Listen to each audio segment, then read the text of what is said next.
ba'du. Faqala ta'ala fi kitabil karim a'udzubillahi minasyaitonir rajim. Ya ayyuhalladzina amanu taqullaha haqqa tuqatih wa la tamutunna illa wa antum muslimun. Yang saya hormati Bapak Kepala Desa Wanci Mekar, Bapak Diniar Sudrajat, Ketua BPD Desa Wanci Mekar, yang saya hormati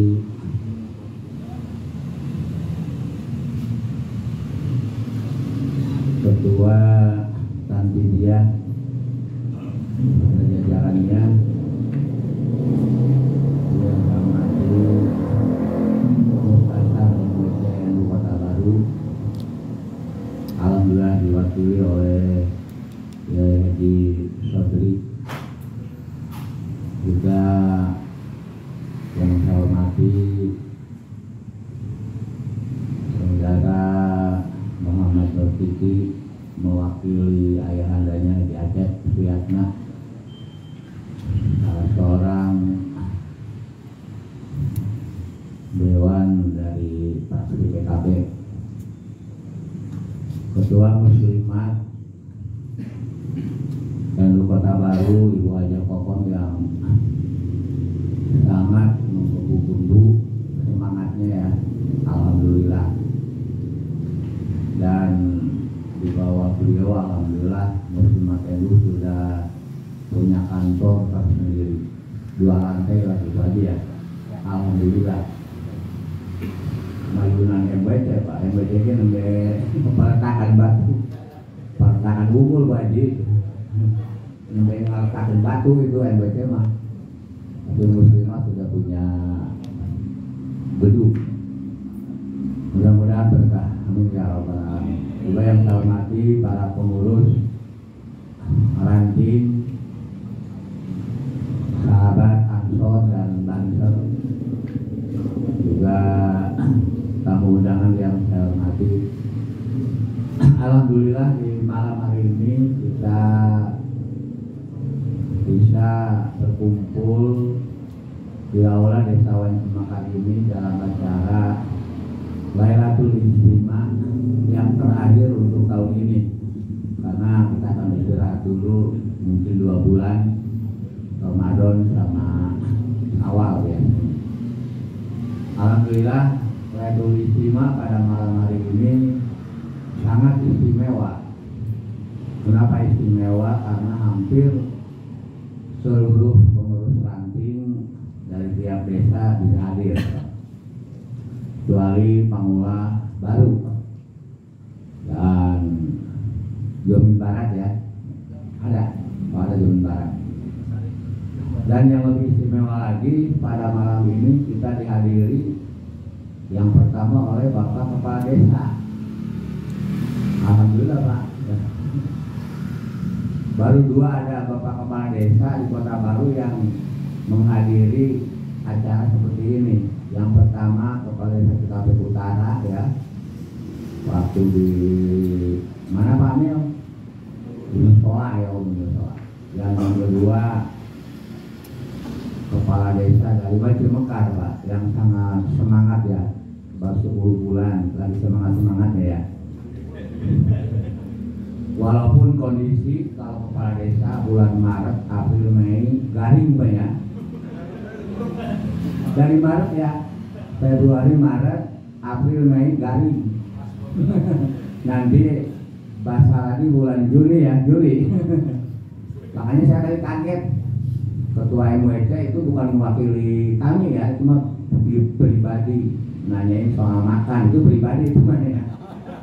Bukan mewakili MUIC, karena saya tahu kondisi Kepala Desa kalau bulan Maret. Gitu ya Pak Dewan ya, ini calon Dewan nih, amin ya.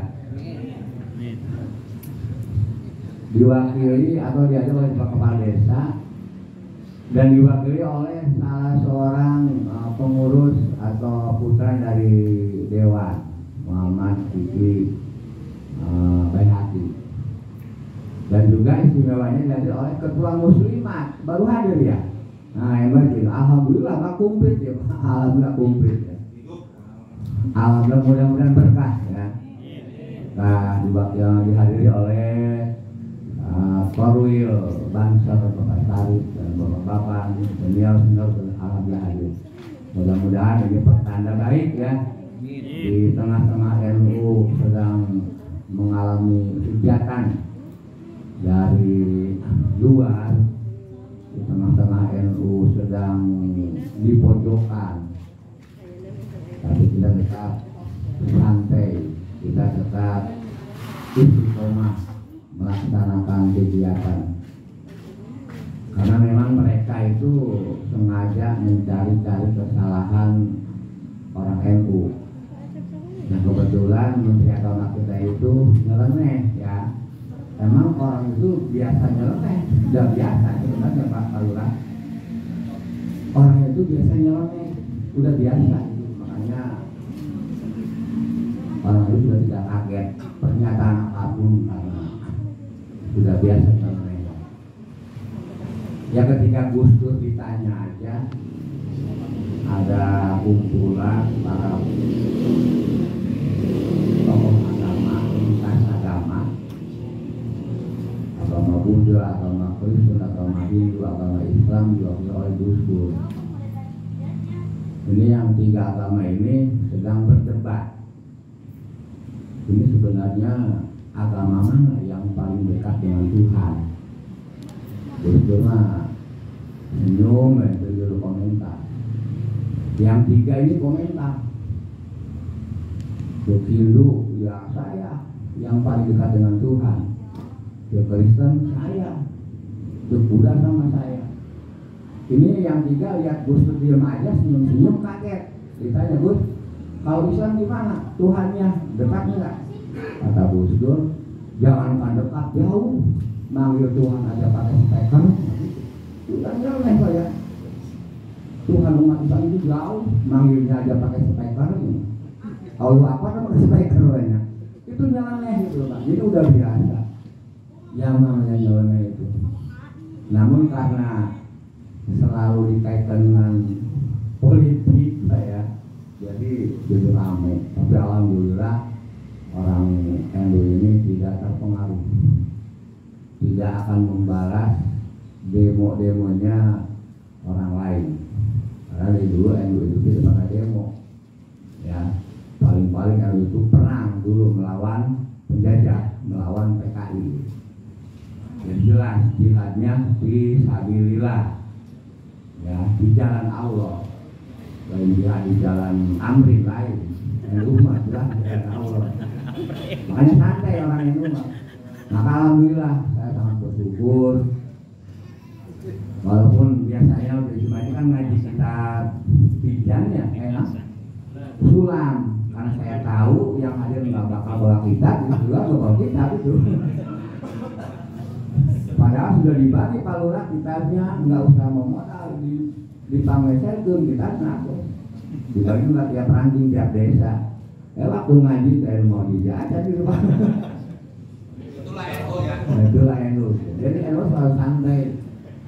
Tidak tegang Pak, karena orang yang cinta Allah, orang yang cinta Rasul itu salah satunya wajahnya murah senyum, santai, ya murah senyum.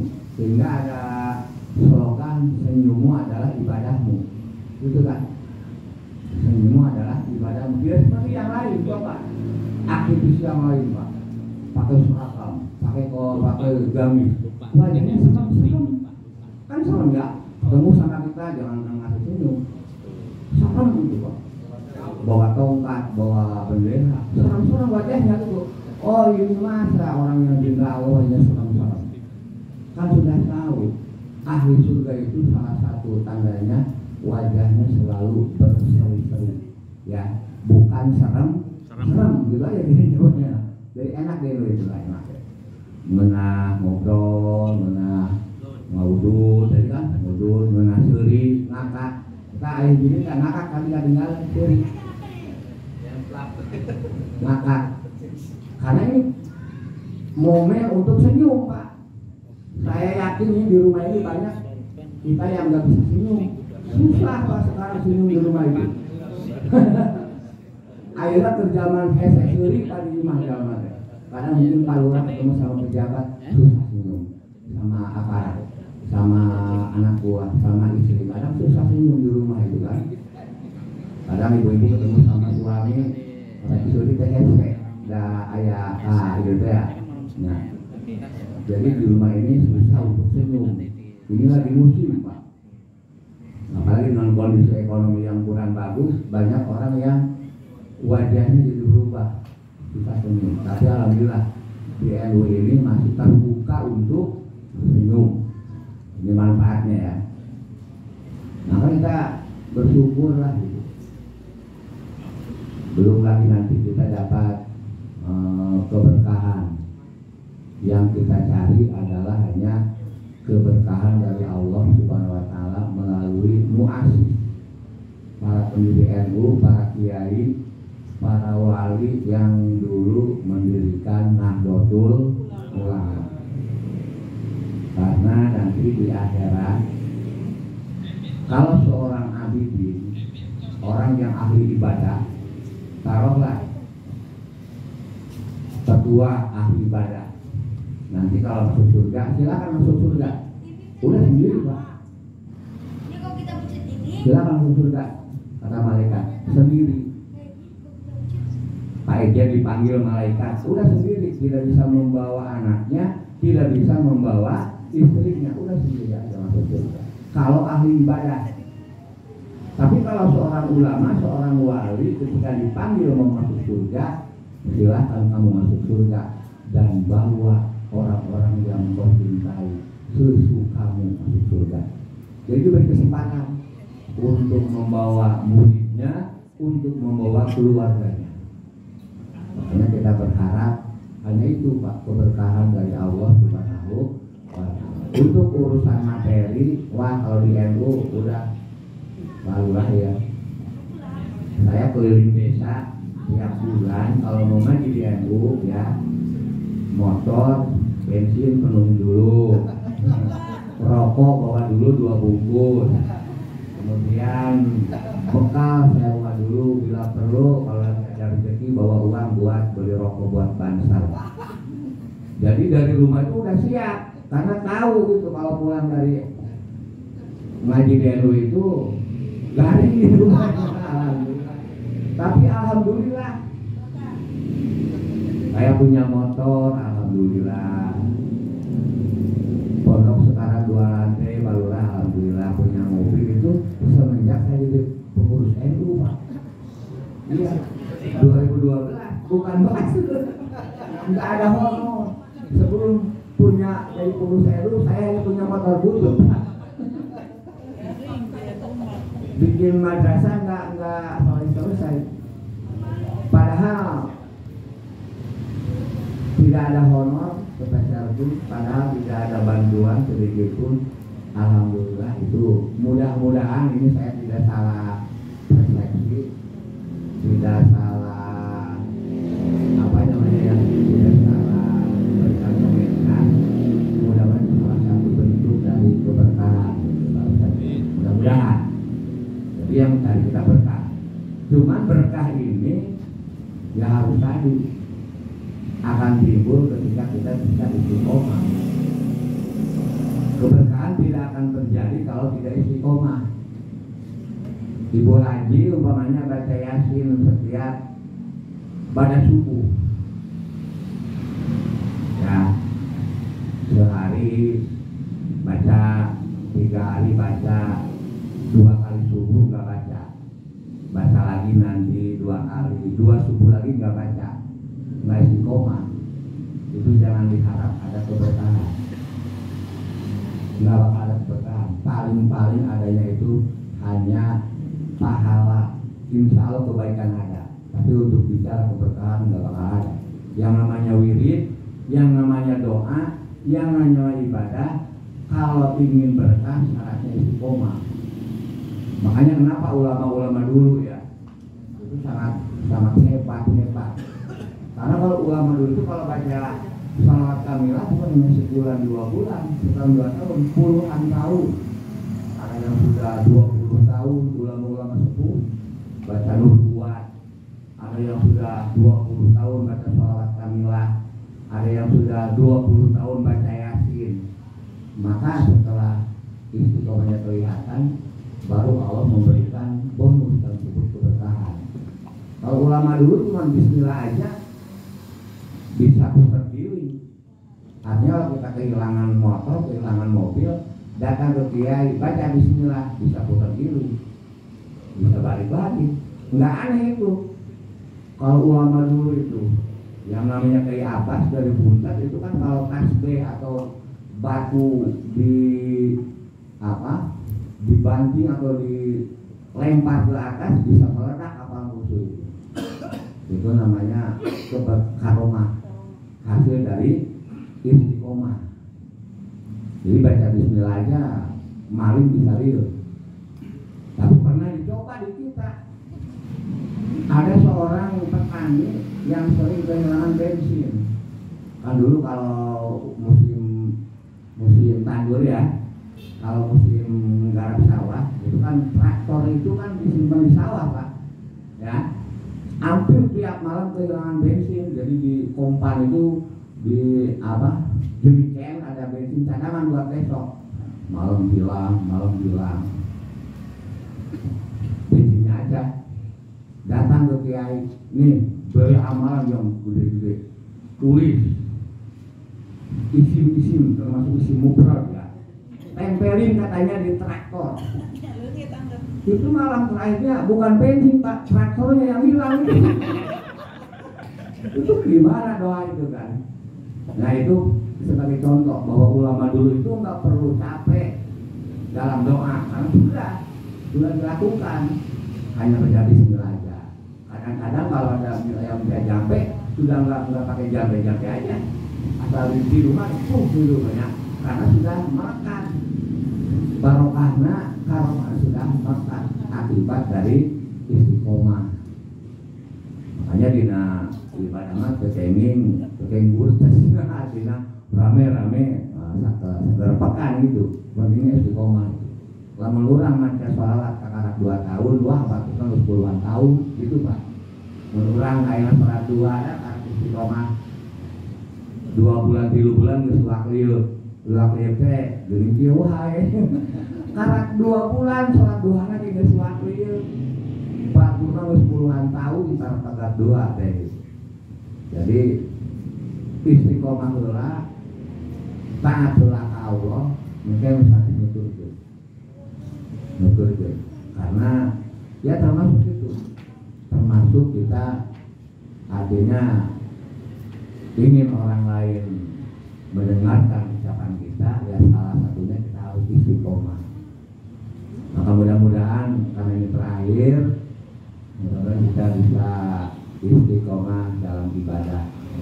Karena Nabi mengatakan bahwa 3 hal yang menunjukkan iman seseorang itu sempurna. 3 hal yang menunjukkan iman seseorang itu sempurna. Ini sudahnya aja ya, nggak usah Arabnya karena udah pada tahu lah. Kalau Gus Dur Pak, ya itu idola saya. Kalau ceramah itu nggak pernah pakai ayat Quran, nggak pernah baca hadis, nggak pernah pakai hadis Pak. Gus Dur mah kalau ceramah itu nggak pernah baca Quran, dan penampilannya nggak pernah pakai sorban, pakai gamis, nggak pernah. Kata yang nanya, Gus kok kenapa sampean kalau ceramah itu nggak pakai ayat Quran, bahkan pakaian pun kalau ceramah nggak pakai sorban, nggak pakai gamis. Orang lain kan kalau ceramah itu pakai udang-udang, pakai gamis, kadang-kadang pegang tasbih dalam ceramah itu. Qurannya muruput, hadisnya muruput. Kok sampean ini gimana? Seorang kiai kok ceramah nggak pakai Quran, nggak dibaca Qurannya, nggak dibaca hadisnya, nggak pakai sorban, nggak pakai gamis. Itu kan santai. Saya mah walaupun nggak pakai gamis, walaupun nggak pakai walaupun nggak baca Quran dan hadis sudah tahu orang lain saya itu kiai sudah dibaca. Walaupun nggak baca Quran, walaupun nggak pakai gamis sudah tahu orang lain saya itu kiai. Kalau yang lain mah ini kiai itu harus pakai gamis dulu, jadi harus pakai sorban, pakai gamis, udang-udang, baca Quran, baru disebut kiai kalau orang lain mah. Jadi ya nyoleh. Maka semakin kita baca profil kiai kita Gus Dur, maka akan semakin timbul keajiban dalam hati kita betapa hebatnya yang namanya Kiai Haji Abdul Rahman Wahid. Sampai saat ini sejak beliau wafat, sampai saat ini makamnya belum sepi dari yang namanya orang yang jahat.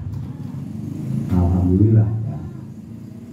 Nah, jadi ada 3 yang menunjukkan kesempurnaan orang ibadah.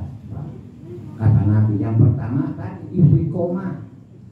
Istiqomah yang ada 3 hal yang menunjukkan iman seseorang itu sempurna. Yang satu itu istiqomah. Istiqomah dalam keimanan, istiqomah dalam ibadah. Karena kalau tidak istiqomah, Pak, saat ini itu waduh banyak gangguan-gangguan keimanan yang bikin kita ragu. Banyak gangguan-gangguan komen-komen yang bikin kita itu was-was. Kalau nggak istiqomah, maka istiqomah ini jalur yang baik. Kita istiqomah dalam ibadah, dalam akidah. Insya Allah dalam istiqomah, keberhasilan istiqomah akan membuahkan kita menjadi orang yang diberkahi Allah Subhanahu wa Ta'ala. Yang kedua, yang menunjukkan kesempurnaan iman seseorang itu selalu ikhlas dalam setiap amal. Wala yuradi fi syai'in min amali, selalu ikhlas dalam setiap amal. Nah, ini yang susah itu ikhlas, Pak. Ikhlas itu benar-benar ikhlas susah. Jika gampang tapi hese. Komo zaman media ayeuna, waduh, lamun kurang-kurang dibina keikhlasan bakal kabeh amal urang, Pak. Tapi insya Allah kalau orang sudah terbina keikhlasannya, terlatih keikhlasannya, walaupun naon, walaupun zaman media sosial akan terjaga keikhlasan. Coba zaman ayeuna, Pak. Jamaah ke tahajud, ngabe jamaah tuh tahajud di WA. Hari tahajud, mari tahajud. Tadi dijawab, iya saya juga lagi ruku nih. Bener-bener terbuka Pak ibadah. Tahajud, iya saya lagi ruku, saking pusingnya itu. Orang kan sekarang membagi anak yatim dari rumah sudah ikhlas. Tapi ketika di majlis ada yang muslim, kebetulan ada Pak Lurah di majlis, kebetulan ada ketua muslimat di majlis. Kita sebagai mujaki yang sudah mempersiapkan 50 amr dari rumah sudah ikhlas. Karena di tempat acara ada Pak Lurah, ada ibu muslimat, kadang-kadang hati kita alhamdulillah kita mau membagi amplop, kebetulan ada Pak Lurah. Jadi tahu Pak Lurah, kita itu orang baik gitu, Pak. Itu perasaan yang sangat halus. Ya, membagi yatim, dipoto, di-share, ditulis alhamdulillah bisa berbagi dengan anak yatim. Share tuh grup, di status. Kan hari ibadah itu harus tertutup. Ya, ibadah itu harus tertutup. Semakin terbuka, semakin rawan hilang pahala. Kalau ibadah sunat, semakin tertutup semakin aman. Itu kalau ibadah sunat. Nah, kalau fardu beda lagi. Kalau fardu itu, kalau ibadah itu kan kalau fardu harus terbuka. Nah, kalau Pak Lurah pokoknya mau ngasih zakat ya, zakat wajib, Pak. Pokoknya lebaran pakai amplop, dikasih nama zakat. Bahkan kalau ngasih uang ini bapak zakat. Jadi dikasih tahu kita ini zakat, terbuka kalau wajib, Pak. Jangan sampai ada fitnah kita itu tidak pernah zakat. pernikahan itu kan wajib ya, walimahnya itu kan hadirnya wajib terbuka. Kemudian sholat, kalau sholat fardu kan terbuka ya, untuk harus di masjid. Tapi kalau sholat sunat jangan sekali-kali. Taruhlah jam 8 mau ke mushola, mau sholat duha. Ini Pak mau kemana? Pak Ketua mau kemana? Mau ke mushola, sholat duha. Jangan, sholat duha itu bagus di rumah. Sholat tahajud bagus di rumah. Tapi kalau sholat fardu harus di masjid. Sama puasa harus terbuka. Kan puasa Ramadan ini ada buka bersama, ada ngabuburit, ada rame, meuli naon, campur kolak, rame kan orang itu kan tahu kita itu mau buka puasa kalau wajib. Tapi kalau puasa Senin Kemis jangan sengaja jam 5 boleh campur. Barangkali ada yang nanya buat apa? Saya mau buka. Puasa Senin itu nggak boleh kurang kami. Bahkan bimbingan Rasul bakal lagi puasa, kan puasa wajib, puasa Ramadan. Ada orang yang macam-macam, itu kan ya. Ada orang yang ngajak bertengkar, itu kan dalam hadis ada. Jangan dilayani, bilang aja ini aku sedang berpuasa, tidak termasuk riya, nggak apa-apa. Kalau bulan Ramadan ada ngajak orang yang berantem, bilang aja ini soimun, aku lagi berpuasa, nggak termasuk riya. Tapi kalau puasa Senin Kemis, ya ada orang macam-macam. Aku soimun, nggak boleh. Jadi puasa sunat tertutup. Seluruh ibadah sunat lebih baik tertutup, kecuali ibadah wajib. Nah ini pernah disalahgunakan nih oleh pengurus NU atau siapa ya? Ada anak manggil bapaknya, bapak jahat. Jahat apa? Bapak jahat. Nama anaknya, bapaknya dibilang jahat. Kata anaknya, kata bapaknya, apa nak bapak jahat? Bapaknya kawin nggak bilang-bilang, bapak jahat. Kata si bapak anak pas ngaji juga ini nak, kalau kawin itu ibadah. Gitu ya. Kalau nikah itu ibadah, kalau itu ibadah. Kalau bapak mau kawin bilang-bilang sama mama, nanti hilang pahalanya, gitu. Wah, sama salah paham kalau banyak. Jadi alasannya eta kawin itu ibadah, kan kata Ustaz, ibadah itu harus tersembunyi. Kalau kawin bilang-bilang, nanti pahalanya hilang, bener ya. Iya gitu Pak. Gitu ya, jadi santailah. Tapi walaupun terbuka, artinya kita tidak bisa menghindar yang namanya dia sosial. Kita mau baca Quran, ada yang nge-share orang lain kan. Dan kita pengajian ini nge-share orang lain ada di grup. Atau kita sedang bagi-bagi amplop, ya. Kalau NU mah enggak, sebenarnya yang itu kumpulan ini tidak terdorong dengan doa, tidak doa ya dulu ya. Ini ikhlas karena Allah. Doa itu dorongan amplop. Enggak ya, kalau itu enggak. Bukan dorongan amplop ini hadir di sini ya. Jadi doa itu istilahnya dorongan amplop apa doa nih ya. NU itu insya Allah ikhlas. Nah kalau terbuka kita lagi ngebagi anak yatim, semuanya tahu. Kita umpamanya sedang puasa, semuanya tahu. Padahal harus tertutup. Tapi kalau jiwa ikhlasnya sudah tertanam, jiwa ikhlasnya sudah mantap, tidak akan terganggu dengan apa-apa. Saat kita itu ibadahnya ikhlas. Maka itu pentingnya kita harus ngaji itu. Jadi walaupun karena ikhlas itu dalam hati Pak, dalam hati, walaupun terbuka kalau hatinya insya Allah. Itu yang kedua, tanda orang yang imannya sempurna itu selalu ikhlas dalam setiap ibadah. Karena rugilah kalau tidak ikhlas itu ya tidak kebagian apa-apa itu. Diibaratkan orang yang amal tidak ikhlas itu seperti orang yang masuk ke pasar, masuk ke pasar, pakaian hebat lah, meyakinkan masuk ke pasar. Orang pasar ramai, disangka ini orang yang masuk ini banyak duit, sehingga ramai nawaran barang. Nawaran baju, nawaran sepatu, nawaran sandal. Setiap pedagang nawaran barang. karena yang masuk ke pasar meyakinkan penampilannya bakal bagus, padahal dina dompetna lain duit tapi kertas. Sehingga najan tukang dagang nawaran segala rupa, manehana sorangan bingung. Rek meuli naon teh mah duit, ngalu nawaran mah lupa. Nah, rame. Tapi begitu keluar di pasar, pada ngalu nawaran rame, teu nawaran begitu keluar di pasar, teu meunang sendal jepit-jepit aja.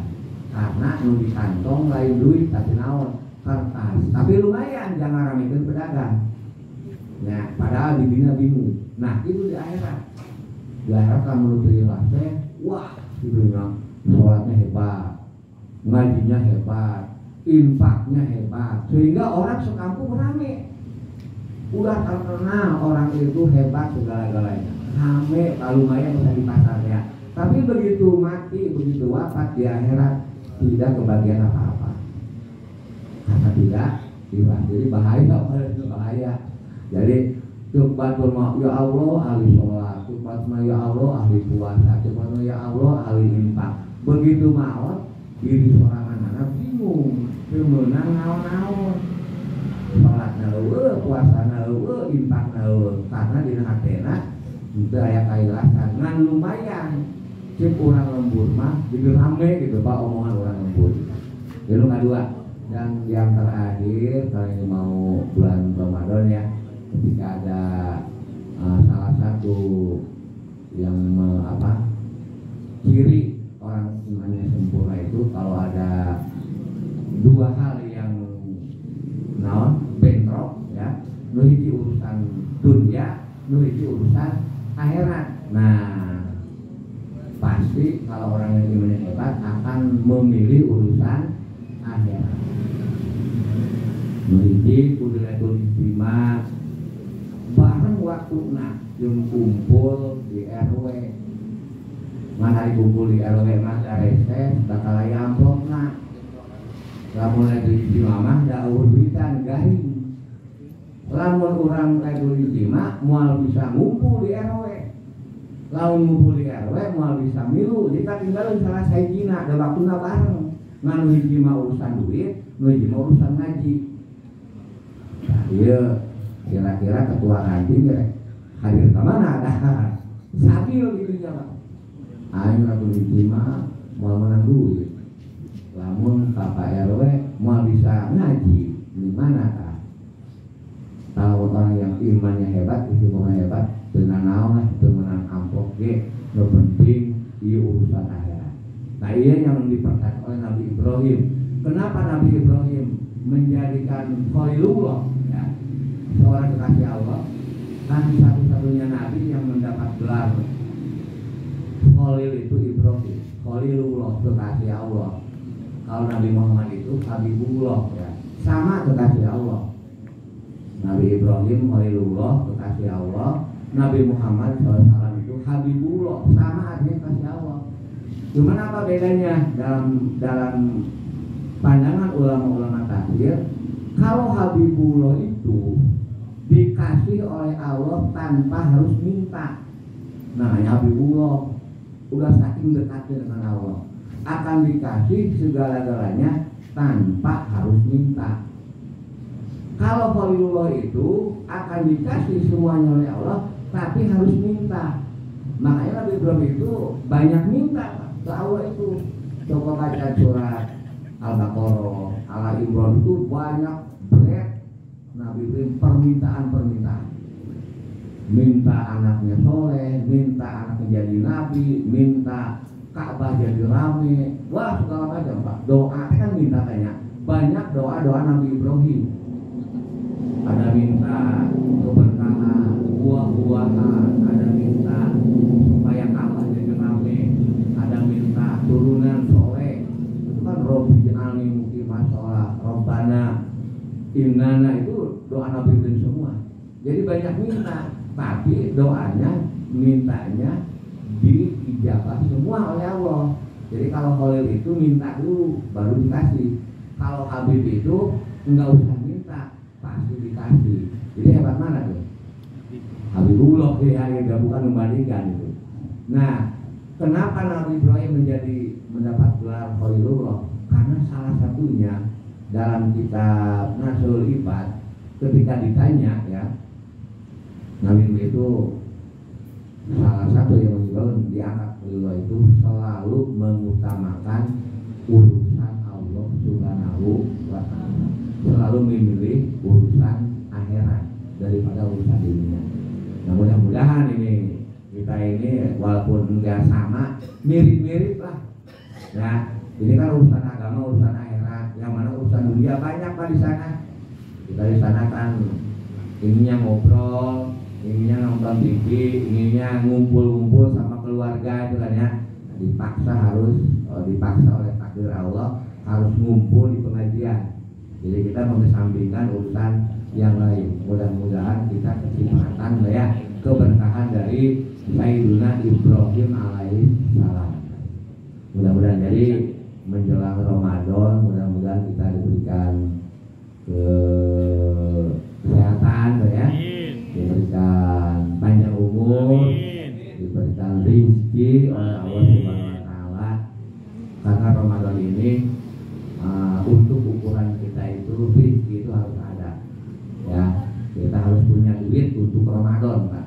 Karena Ramadan ini kan bulan manja ya, kalau bulan manja Ramadan ini kan makan harus enak gitu kan, itu kan manja. Kalau mau maghrib segala ada gitu ya, dari campur dari kolak, jadi Ramadan ini harus punya duit. Makanya nggak salah kita berdoa mudah-mudahan kita dapat rezeki yang berkah dari Allah Subhanahu wa Ta'ala. Nah, yang terakhir nanti sebelum bubar ya, karena tanggal 26 kita akan konferensi memilih ketua NU Karawang, PCNU Karawang ya. Jadi yang punya suara di sini ketua Busno. Makanya Busno lagi mahal nih suaranya ya. Pakainya jalan kaki nih. Takut ada yang nyulik nanti. Kalau saya Rohis tidak punya suara untuk ketua. Kalau saya itu hanya memilih akhwat 5 orang.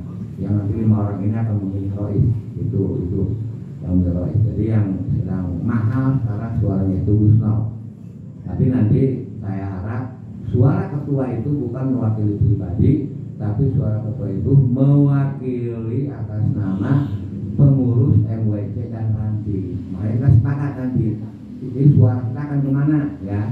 Akan kemana? Ada Kang Ujan, ada Kang Dang Sodikin, ada Jenal, ada Deden Permana. Ya, nanti suara kita akan kemana? Diarahkan. Ketua nanti dikasih mandat ya, dikasih mandat.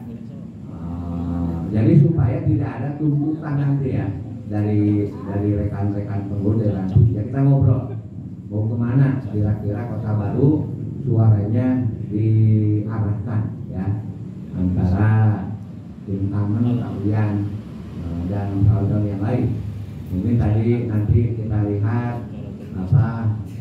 beberapa unsur ya. Kita lihat kalau Kawian begini nanti itu ngobrol aja untuk pengurus.